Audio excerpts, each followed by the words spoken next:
একটা গ্রামে শেখর নামের একটা 22 বছরের ছেলে ছিল।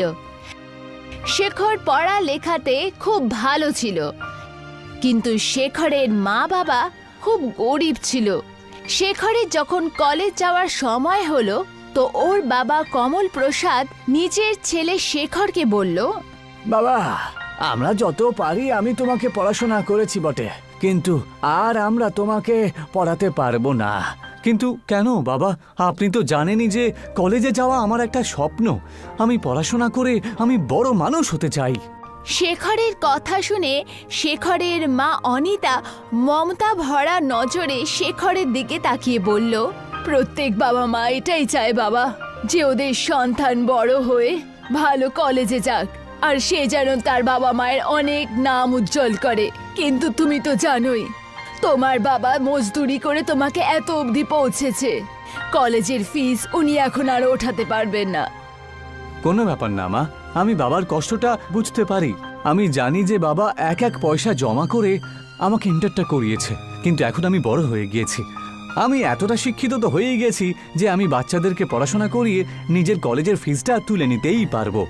পুরো গ্রামের মধ্যে শুধু তুমি ইন্টার করনি, নয়তো তুমি জানোই যে আমাদের গ্রামের প্রধান কোনো মা বাবার সন্তানকে পড়ানোর পরামর্শ দেন না।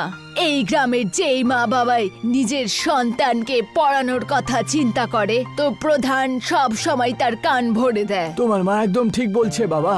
আরে লোকেরা তো শিক্ষার শুধু লাভটাই দেখে, কিন্তু আমাদের গ্রামের প্রধান তো শিক্ষা পেলে নাকি লোকসান হয় এসব বলতে থাকে। বারবার বলে পড়াশোনা করার পরে লোকজন নাকি পাগল হয়ে যায়, সে আর কোনো কাজের থাকে না। পরিশ্রম করার সময় সে সব সময় নাকি ফাঁকি মারে, আর কাজকর্ম করতে নাকি সে লজ্জা পায়। বাবা, আমি চাই যে তুমি এখন তোমার বাবার কাজে সাহায্য করো। তোমার বাবা এখন বুড়ো হয়ে গেছে। তুমি কি মনে করো বলো তো মা? আমি কি চাই না যে বাবা এখন আরাম করে বসুক? কিন্তু তুমি আমাকে বলো যে তোমরা কি চাও, যে আমিও বাবার মতন মজদুরি করব? না মা, আমি একটু অন্যরকম কিছু করতে চাই। এটা বলে শেখর ওখান থেকে চলে গেল। কমলা প্রসাদ নিজের বউয়ের দিকে তাকিয়ে বলল, কোনো ব্যাপার না, ও একটু অন্যরকম কিছু করতে চাইছে, তা এতে তো কোনো ভুল নয়। আমার তো মনে হচ্ছে আমার ছেলে বড় কিছু একটা করবে। পরের দিন শেখর নিজের ব্যাগ প্যাক করে শহরে যাওয়ার জন্য তৈরি হতে থাকলো। কোথায় যাচ্ছ শেখর? আমি শহরে যাচ্ছি মা। শহরে আমার বন্ধু নিতিন থাকে, আমি ওর সাথে ওর বাড়িতেই থেকে যাব, আর ওখানে টিউশন পড়ার জন্য অনেক বাচ্চাও পেয়ে যাব, তাই না?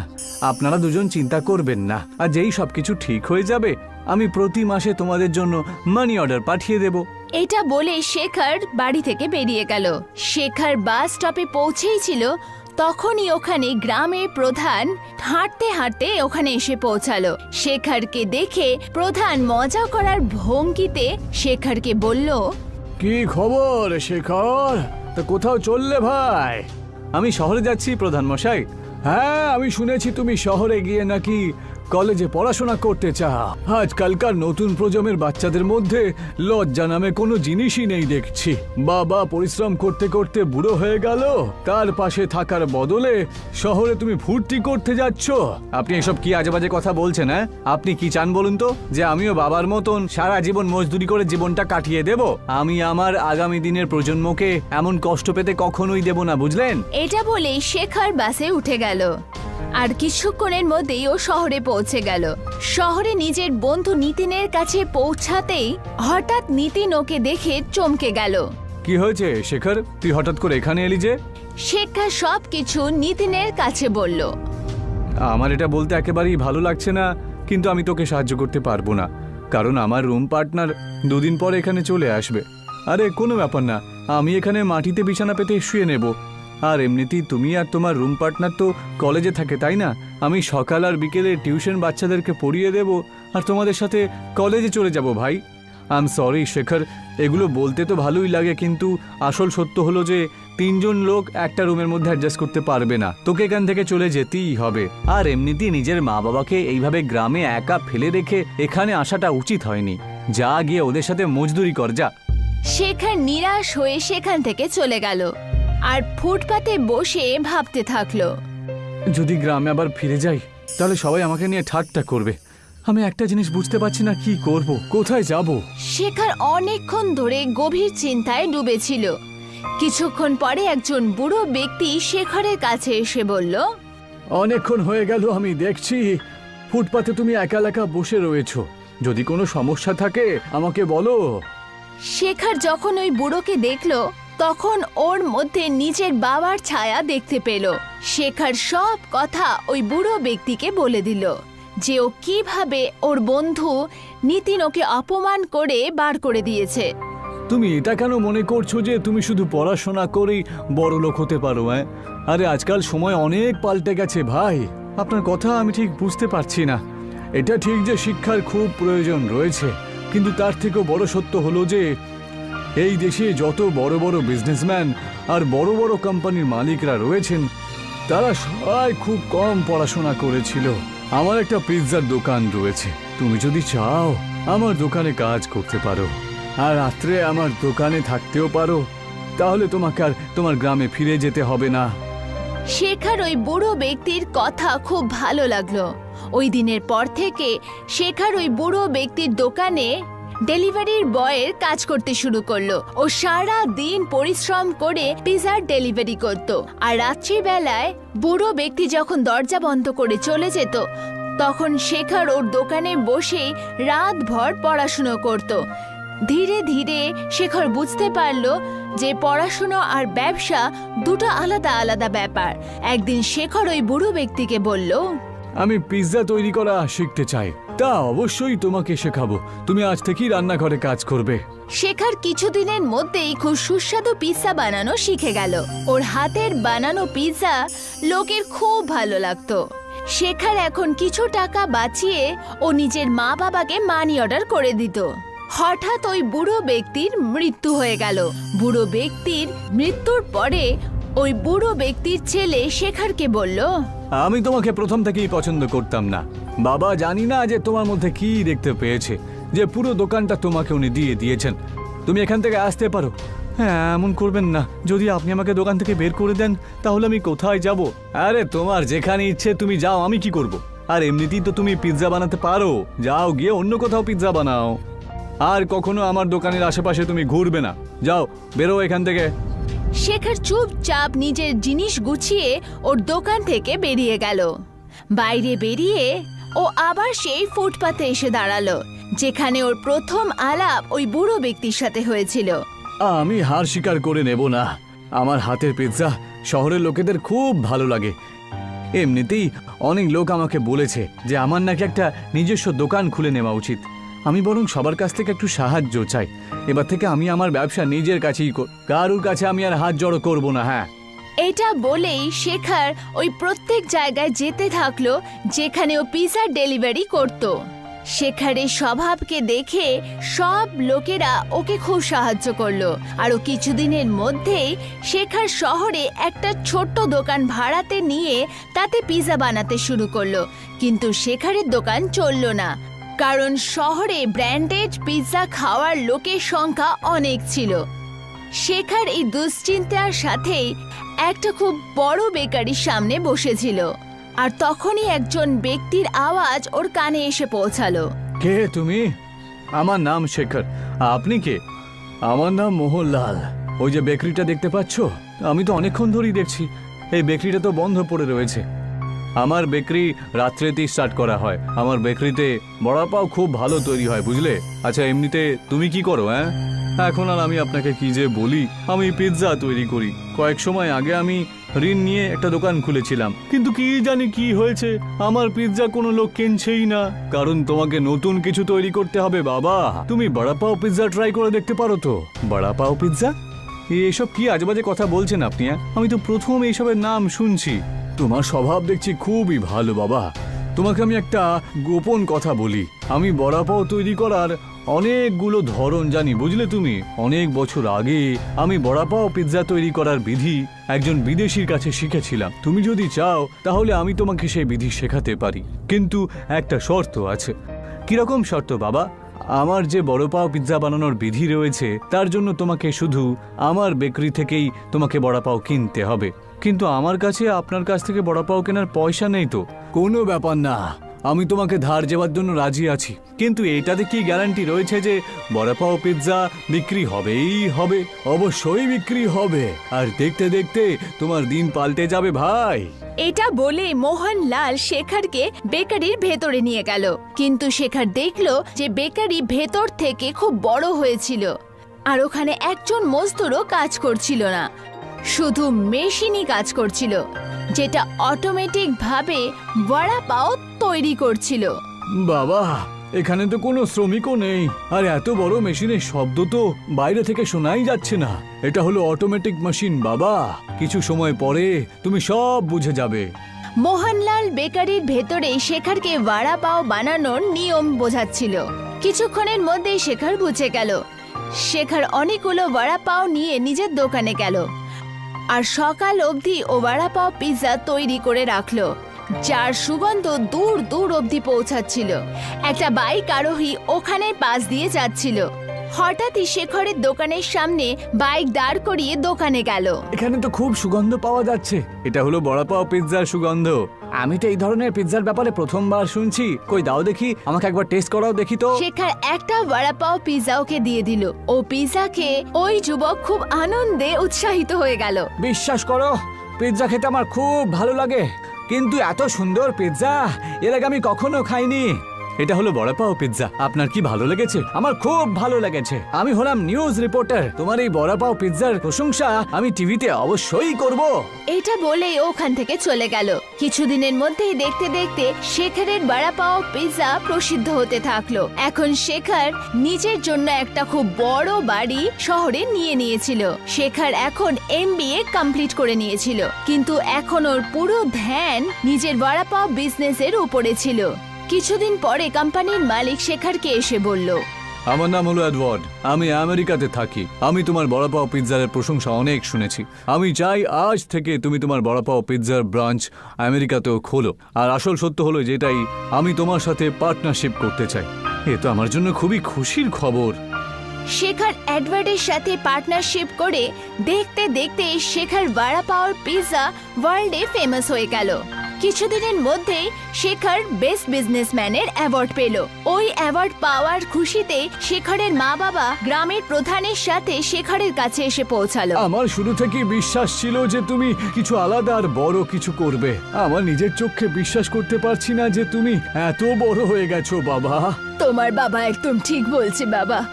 আমি খুবই খুশি যে ওই রাতে তুমি আমার কথা শোনোনি। যদি তুমি আমার কথা শুনতে, তাহলে তুমি তোমার বাবার মতোই একটা মজদুর থাকতে।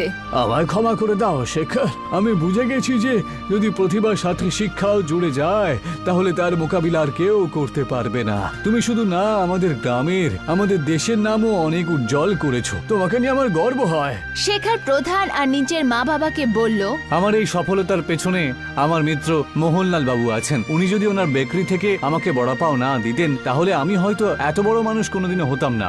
আজও ওনার বেকারি থেকে পাওয়া বড়াপাও আমাদের কোম্পানিতে আসে। তাহলে তো তোমাকে ওনাকে ধন্যবাদ জানাতে হবে বাবা। আপনার এখানে আসার আগে তো ওনার কাছেই যেতে চাইছিলাম। তাহলে যাও বাবা, শুভ কাজে দেরি করো না তুমি। শেখর নিজের গাড়িতে ওই বেকারির কাছে পৌঁছালো। ও অনেক দিন পরে ওই বেকারির কাছে এলো। মোহনলাল অনেক দিন ধরে শেখরের কাছে পেমেন্টও চায়নি, কিন্তু শেখর দেখলো ওই বেকারির কাছে কেউই ছিল না। ওই বেকারি বন্ধ হয়েছিল। শেখর অবাক হয়ে ওই বন্ধ হয়ে যাওয়া বেকারির দিকে তাকিয়ে থাকলো, আর তখনই একজন ব্যক্তির আওয়াজ ওর কানে এলো। কে দেখছো? আমার নাম শেখর। এমনিতে এই সময়ে মোহনলাল বাবু বেকারির সামনেই তো থাকেন, কিন্তু জানি না ওনার বেকারিটা তো বন্ধ রয়েছে। এসব তুমি কি আজেবাজে কথা বলছো? এই বেকারিটা তো কত বছর হয়ে গেল বন্ধ হয়ে রয়েছে। আর যে মোহনলাল বাবুর কথা তুমি বলছো, সে তো অনেক বছর আগে এখানে থাকতেন। কি বলতে চাইছেন আপনি? আরে মোহনলাল বাবু 1950-এর দশকে এই বেকারির মালিক ছিলেন। আপনি কে? আরে আমি সাফ সাফাই করা একজন কর্মচারী গো। এটা বলতেই ওই ব্যক্তি চেক বার করে শেখরকে দিল। কয়েক মাস হয়ে গেল এই চেকটা আমি দেখছি যে এখানে পড়ে রয়েছে। এখানে কোনো শেখর নামের মানুষের সিগনেচার রয়েছে। তা তুমি কি সেই মানুষ নাকি? হ্যাঁ, সেই আমি। আরে তোমার কি মাথাটা ঠিক আছে? তুমি এমন একজন মানুষের নামে চেক কেটে ফেলে দিচ্ছ যে পৃথিবী থেকে 70-80 বছর আগেই চলে গেছেন। এটা বলেই ও চলে গেল। শেখর এখন সব ব্যাপার বুঝে গেছিল। ও বুঝেছিল যে হয়তো সেই বড়া পাও, যেই বড়া পাওয়ের ও পিৎজা বানাচ্ছিল, সেটা চমৎকারই ছিল। শেখর হাসতে হাসতে চুপচাপ ওখান থেকে চলে গেল, কিন্তু ও এখনো বড়া পাও পিৎজা বানানোর জন্য প্রসিদ্ধ ছিল। একটা ছোট্ট বাচ্চা রাস্তায় খবরের কাগজ বিক্রি করে। তার নাম ছিল রমন। আজকের তাজা খবর, আজকের তাজা খবর। ও যেখানে খবরের কাগজ বিক্রি করছিল ওখানে অনেক ভিড় জমা ছিল, কিন্তু রমনের দিকে কেউ তাকাচ্ছিল না। তক্ষুনি বিক্রম নামের একজন লোক ওখানে আসে আর রমনকে বলে, আরে বাবু, একটা পেপার দাও, আজকের তাজা খবর কি আছে? ইন্ডিয়া T20 ম্যাচ জিতে ফেলেছে, আমাদের দেশের নাম উজ্জ্বল হচ্ছে। আরে এ তো দারুণ খবর তোমার। তুমি এখন কোন ক্লাসে পড়ো? আমি স্কুলে এখন যাই না, আমি পেপারই বিক্রি করি, আমি কখনো স্কুলে যাইনি। বিক্রম এই কথাটা শুনে দুঃখ পেল। আরে কিন্তু তোমার তো এখন পড়াশোনার বয়স। কিরকম বাবা মা তোমার যে তোমাকে এত ছোট বয়সে কাজে লাগিয়ে দিয়েছে তারা? না, ওনার কোনো দোষ নেই, ওরা তো এই পৃথিবীতে বেঁচেও নেই। বাবা তো আমার জন্মের আগেই মরে গেছিলেন, আর আমার মা লোকেদের বাড়িতে বাসন মাজার কাজ করে, যাতে ঘর চালানো খুবই মুশকিল হয়ে যায়। তোমার মা কি জানেন যে তুমি এভাবে রাস্তায় পেপার বিক্রি করো? না, উনি জানেন না, উনি চান না যে আমি এরকম কাজ করি, কিন্তু আমি মায়ের সাহায্য করতে চাই। ও কথা বলছিল তখনই ওখানে পুলিশ চলে আসে আর সমস্ত রোডের দোকানগুলোকে ভাঙতে শুরু করে দেয়, আর তাতেই রমনের দোকানও ভেঙে যায়। আরে চলো চলো চলো, জায়গা খালি করো, সরাও সরাও, এখান থেকে সরাও। বিক্রম এইসব দেখে খুব খারাপ পাচ্ছিল। ও রমনকে খোঁজার চেষ্টা করতে লাগে, কিন্তু পুলিশ অন্যান্য দোকানদারদের সাথেই রমনকেও নিজের গাড়িতে বসিয়ে নেয় আর পুলিশ স্টেশনে নিয়ে চলে যায়। হে ভগবান, ওই ছোট একটা বাচ্চাকেও পুলিশ তুলে নিয়ে চলে গেল। ও নিজের মায়ের থেকে লুকিয়ে পয়সা রোজগার করছিল। আমার ওকে সাহায্য করা দরকার। বিক্রমও পুলিশ স্টেশনে পৌঁছে যায় আর পুলিশ ইন্সপেক্টরের সাথে কথা বলে। সাহেব, আপনি এইসব লোকেদের কেন ধরে রেখেছেন? এরা তো শান্তি মতো নিজেদের ব্যবসা করছিল।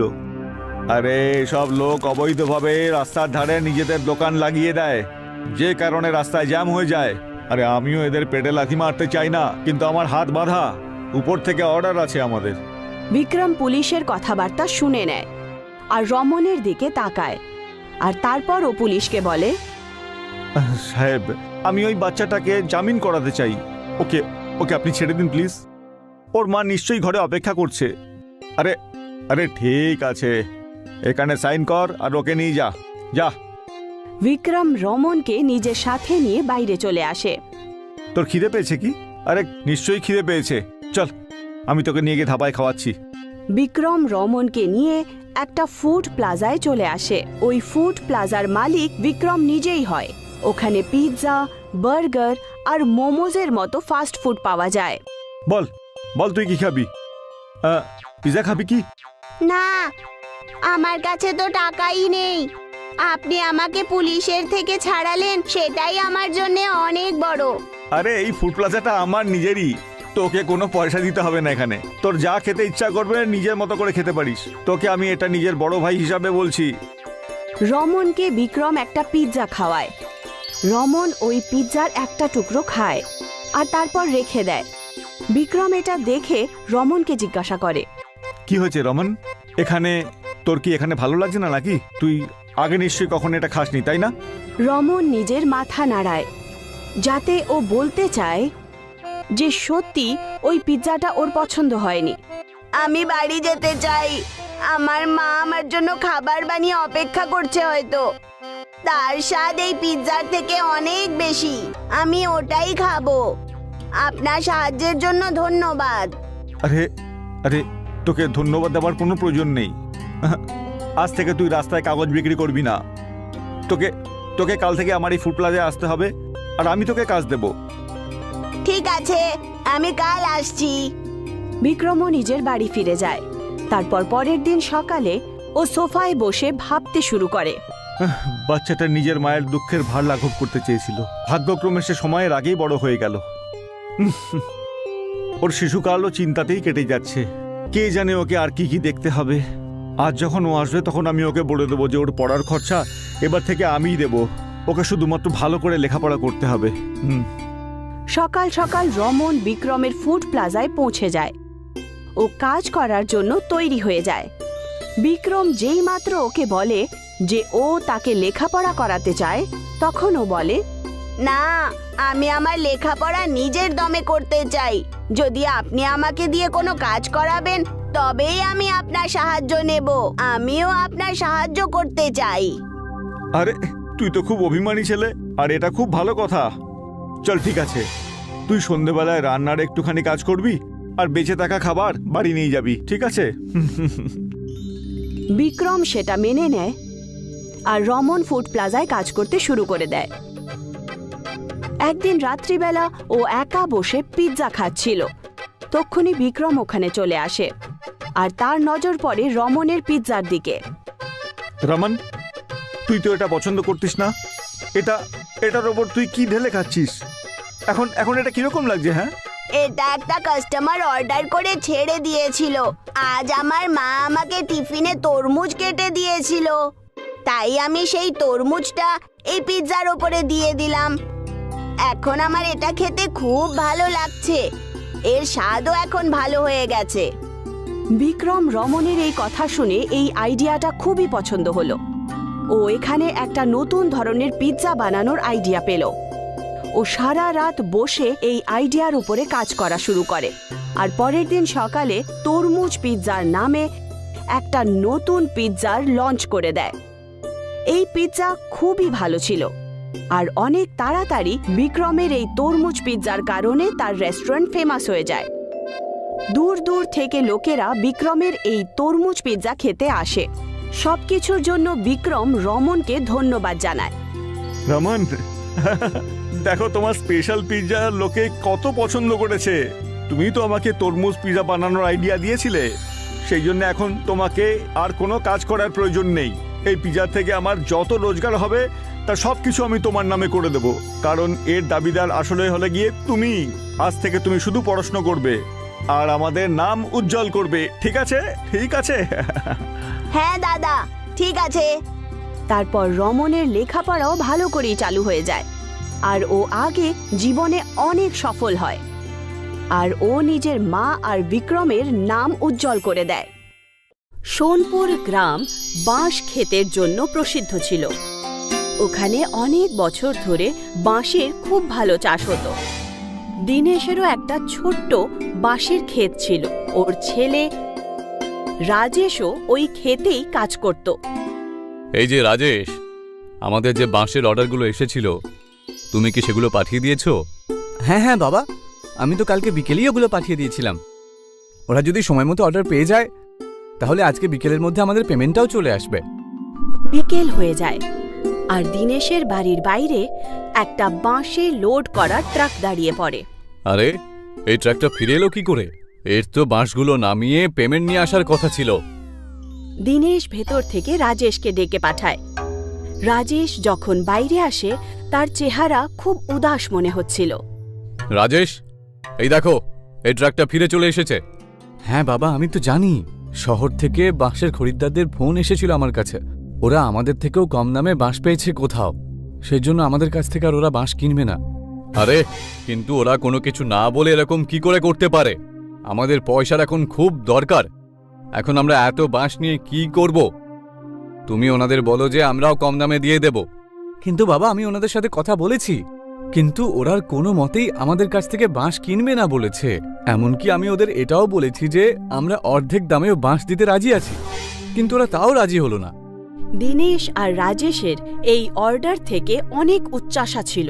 কিছুদিন ধরে ওদের ব্যবসা ঠিক চলছিল না আর এখন এত বড় অর্ডারের ফেরত চলে আসার পর ওদের সামনে ওরা অন্ধকার দেখতে পাচ্ছিল।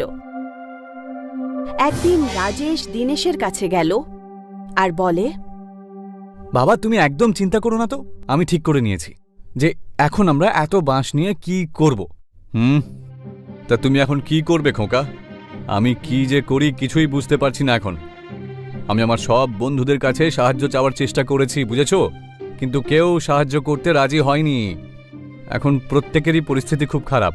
মার্কেটে বাঁশের দাম দিনের পর দিন নিচে চলে যাচ্ছে। আরে হ্যাঁ বাবা, এই জন্যই তো আমি ঠিক করেছি যে আমরা আর এই বাঁশের ব্যবসা করব না। আরে আমাদের কাছে আর কি আছে বলো তো খোকা, আমরা আর কি করতে পারি? আরে বাবা, এবার আমরা পিৎজা তৈরি করব। হ্যাঁ, কি পিৎজা? সেটা কিভাবে? বাবা, আমার বন্ধু শহর থেকে ফোন করেছিল, আমি ওকে আমার অবস্থার কথা বললাম, তখন ও আমাকে একটা খুব ভালো উপায় বলল। শহরে পিৎজা নাকি খুব বেশি বিক্রি হয়, নানান রকমের পিৎজা পাওয়া যায়। ওখানকার ইয়াং লোকেরা নাকি বাঁশের পিৎজা খেতে খুব ভালোবাসে। এটা আসলে বাঁশের ভেতরটা ফাঁপিয়ে নিয়ে পিৎজা বানানো হয়, বুঝেছো? আমরাও বাঁশের পিৎজার ব্যবসা শুরু করে দিই। কিন্তু খোকা, আমরা তো এর ব্যাপারে কিছুই জানি না, তাই না? বাবা তুমি চিন্তা করো না, আমার বন্ধু আমাকে বলেছে সব রকম সাহায্য আমাকে করবে। রাজেশ দিনেশের সাথে মিলে বাঁশের পিৎজা বানানোর সমস্ত প্রস্তুতি নিচ্ছিল, আর তারপর আস্তে আস্তে বাঁশের পিৎজা বানানো শিখে যায়। তারপর ও নিশ্চিত করে যে ও একটা দোকান খুলবে। রাজেশ আর দিনেশ মিলে বাঁশ দিয়েই নিজেদের একটা ছোট্ট হোটেল বানায়, আর ওই হোটেলের দরজা থেকে শুরু করে জানালা, টেবিল, চেয়ার সবকিছু বাঁশেরই তৈরি ছিল। শুরুতে ওদের হোটেলে কোনো লোক আসতো না, কিন্তু একদিন কলেজের দুটো ছেলে ওদের হোটেলে আসে। আরে বাহ সুরেশ, বাহ কি সুন্দর হোটেলটা, তাই না? এটা তো পুরো বাঁশ দিয়ে তৈরি রে, আর এখানে লেখা রয়েছে আমাদের স্পেশালিটি বাঁশের পিৎজা। এবার চ তাহলে আমরাও একটা বাঁশের পিৎজা ট্রাই করে দেখে নি। হ্যাঁ হ্যাঁ হ্যাঁ, চ চ, আমি আমি আমি অর্ডার করছি। সুরেশ আর বিবেক দুটো বাঁশের পিৎজার অর্ডার দেয়। আরে বিবেক, তুই লক্ষ্য করলি এখানকার সব চেয়ার টেবিলও দেখছি বাঁশ দিয়ে বানানো হয়েছে। আর দেখ না, এই বাঁশ দিয়ে কি সুন্দর ডিজাইনও করা হয়েছে। হ্যাঁ রে, আজকালকার এই প্লাস্টিকের জামানায় এই ইকো ফ্রেন্ডলি হোটেলটা কিন্তু সত্যিই দারুণ। এইভাবেই কিন্তু আমাদের সবার ইকো ফ্রেন্ডলি জিনিসের ব্যবহার করা উচিত। আমি এই হোটেলের মালিকের সাথে কথা বলি বরং, যে উনি এরকম হোটেল বানানোর প্রেরণা কোথা থেকে পেলেন। বিবেক আর সুরেশ দিনেশকে ডেকে ওনাকে কিছু প্রশ্ন জিজ্ঞেস করে। না না, মানে সত্যি আপনার হোটেলটা দারুণ, আপনি এসব কি করে করলেন বলুন তো? দিনেশ ওই দুজনকে নিজের পুরো কাহিনীটা শোনায়। বিবেক আর সুরেশের দিনেশের এই কাহিনীটা খুব পছন্দ হয়। আচ্ছা, আপনার বিজনেস কি ঠিকঠাক চলছে? মানে আপনার কি সঠিক লাভ হচ্ছে?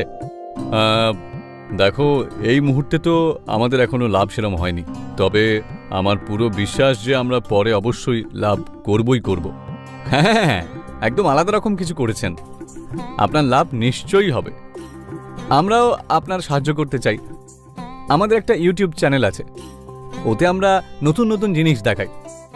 আপনি যদি চান তাহলে আপনার হোটেলের ব্যাপারে আমরা আমাদের ইউটিউব চ্যানেলে দেখাতে চাই, আর ইনস্টাগ্রামেও দেখাতে চাই আপনার হোটেল। তাহলে বাইরে সবাই আর কলেজের স্টুডেন্টরাও মোটামুটি সবাই আপনার হোটেলের ব্যাপারে জানতে পেরে যাবে, আর আপনি এতে অনেক লাভবানও হবেন।